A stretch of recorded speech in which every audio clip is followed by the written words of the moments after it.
The problem with steroids is that they work, like really work. That's probably irresponsible for me to say, but if we're going to talk about the steroid epidemic, we need to do it honestly.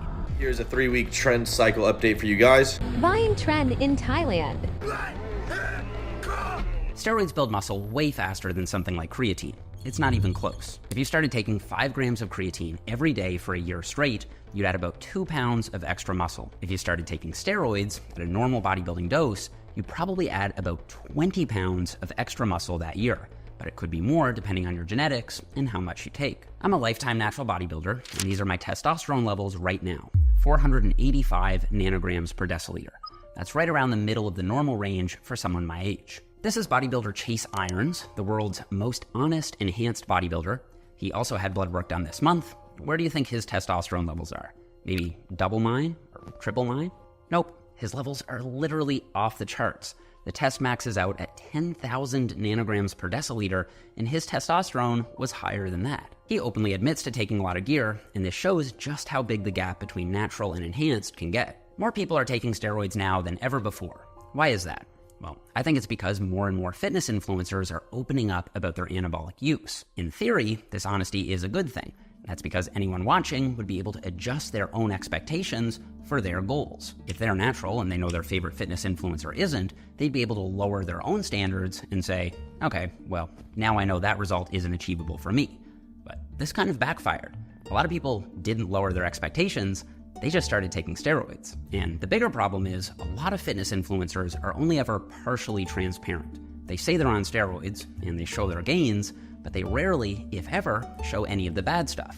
So the only logical conclusion is that steroids are amazing, but that's misleading. So to help you understand exactly what happens to your body when you take steroids, let's inject some juice together and see what happens next, good and bad. This is testosterone enanthate. It's one of the most common forms of steroids that people take.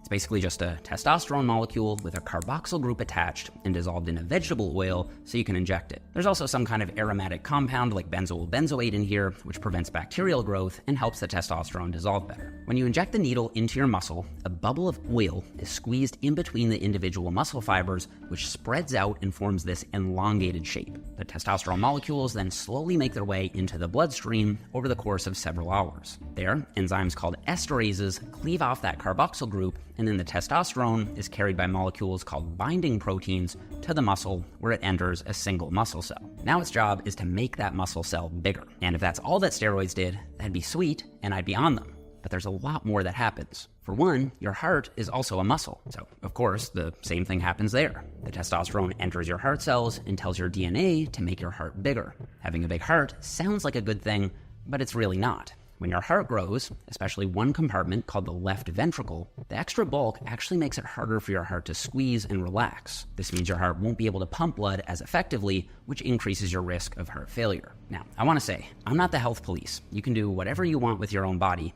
and I've got no problem with people who enhance. But I want people to at least be aware of exactly what you're doing and the full effect it has, good and bad. For example, not many people realize that steroids affect your brain. To explain this, I wanted to find someone with scientific education and firsthand experience with steroids.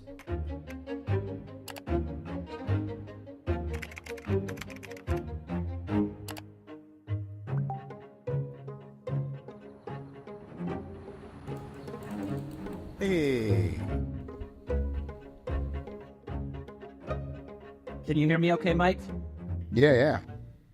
And now six years they're like, later, "You're small, bro." it's like you're the guy who doesn't lift but knows, you know? But instead of enhancing, I've decided to do something different. I keep thinking maybe I've reached my natural limit for muscle growth, but have I actually?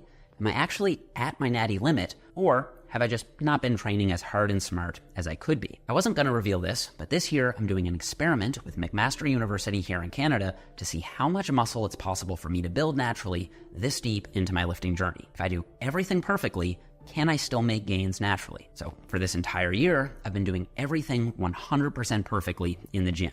I'm tracking every single set, taking the last set of every exercise to true technical failure. I'm not skipping any sets or any workouts. I'm also committing 100% to my diet.